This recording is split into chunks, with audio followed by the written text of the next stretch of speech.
Tip your storyteller, or don't. I'm going to read it no matter what. All right, we're on To Kill a Mockingbird, about the trial of Tom Robinson. That's all been done. He was found guilty when he was innocent, and then trying to escape, they shot him to death, 17 bullet holes. Now then, what can happen at the end of that? That seems like the end of the story, but here we go, chapter 25. Don't do that, Scout. Set him out on the back steps. Jim, are you crazy? I said, set him out on the back steps. Sighing, I scooped up the small creature, placed him on the bottom step, and went back to my cot. September had come, but not a trace of cool weather with it, and we were still sleeping on the back screen porch. Lightning bugs were still about. The night crawlers and flying insects that beat against the screen the summer long had not gone wherever they go when autumn comes. A roly-poly had found its way inside the house. I reasoned that tiny little varmint had crawled up the steps and under the door. I was putting my book on the floor beside my cot when I saw him. The creatures are no more than an inch long, and when you touch them, they roll themselves into a tight gray ball. I lay on my stomach, reached down, and poked him. He rolled up, then, feeling safe, I suppose, he slowly unrolled.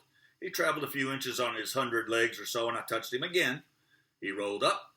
Feeling sleepy, I decided to end things. My hand was going down on him when Jim spoke.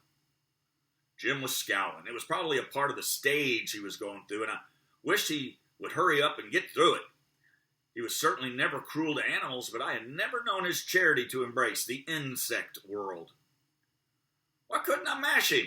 I asked. Because they don't bother you, Jim answered in the darkness. He had turned out his reading light. Reckon you're at the stage now where you don't kill flies and mosquitoes now, I reckon, I said. Let me know when you change your mind. Tell you one thing, though, I ain't going to sit around and not scratch a red bug. Ah, dry up, he answered drowsily. Jim was the one who was getting more like a girl every day, not I. Comfortable, I lay on my back and waited for sleep, and while waiting, I thought of Dill. He had left us the first of the month with firm assurances that he would return the minute school was out. He guessed his folks had got the general idea that he liked to spend his summers in Macomb. Miss Rachel took us with them in the taxi to Macomb Junction, and Dill waved to us from the train window until he was out of sight. He was not out of mind. I missed him.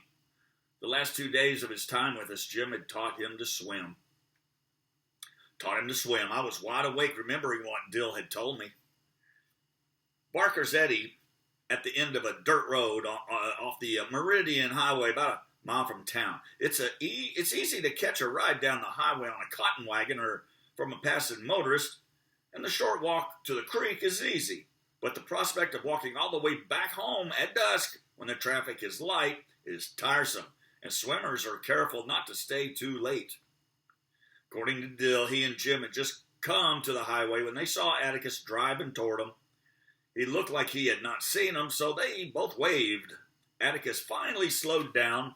When they caught up with him, he said, "You'd better catch a ride back.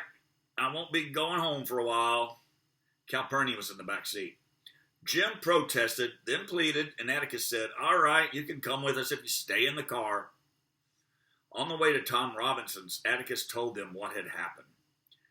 They turned off the highway, rode slowly by the dump, and past the Ewell residence down the narrow lane to the Negro cabins. Dill said a crowd of black children were playing marbles in Tom's front yard. Atticus parked the car and got out. Calpurnia followed him through the front gate.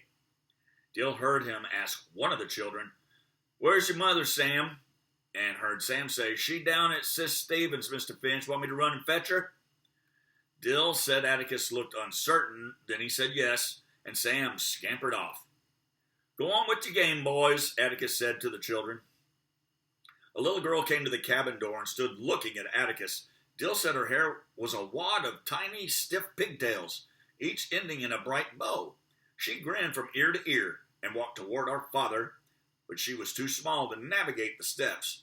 Dill said Atticus went to her, took off his hat, and offered her his finger. She grabbed it, and he eased her down the steps.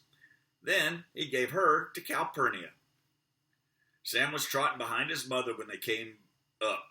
Dill and Helen said, "Evening, Mr. Finch. Won't you have a seat?" But she didn't say any more. Neither did Atticus. Scout, said Dill. She just fell down in the dirt. Just fell down in the dirt like a giant with a big foot just come along and stepped on her. Just Dill's fat foot hit the ground like you'd step on an ant.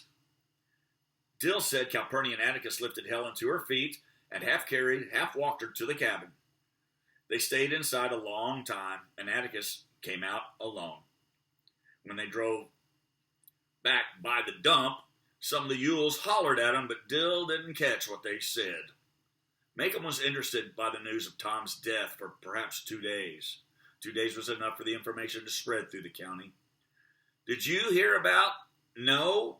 Well, they say he was running fit to beat lightning. To Macomb, Tom's death was typical. Typical of a nigger to cut and run. Ooh, it's so hard. Typical of a nigger's mentality to have no plan. No thought for the future. Just run blind first chance he saw. Funny thing, Atticus Finch might have gotten him off scot-free, but wait, hell no. You know how they are. Easy come, easy go, just shows you that Robinson boy was legally married. They say he kept himself clean, went to church and all that, but when it comes down to the line, the veneer's mighty thin.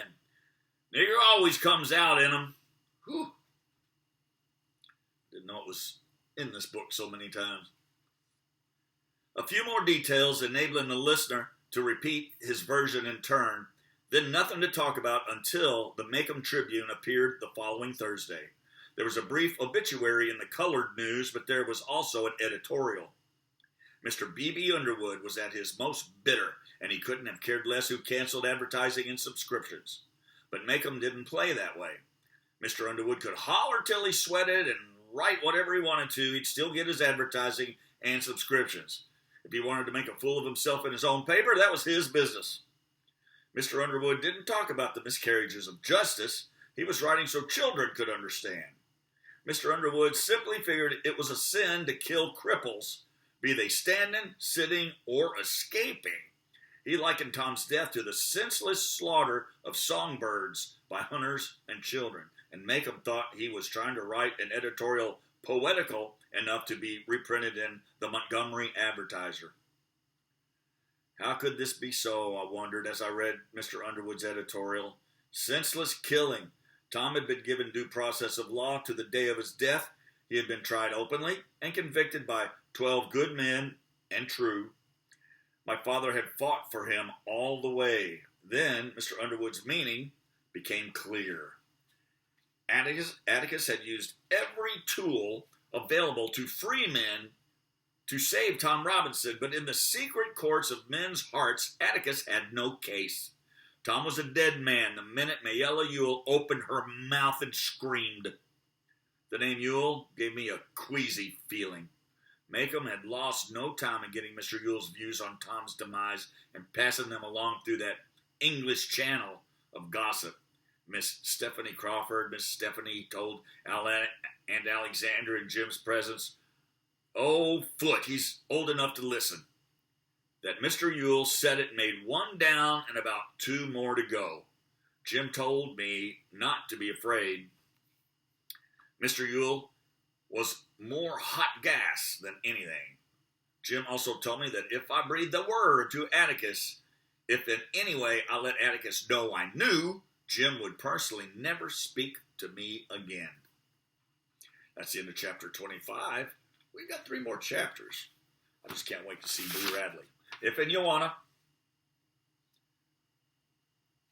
this is my slight extra income should anybody ever tip the storyteller. See ya next time.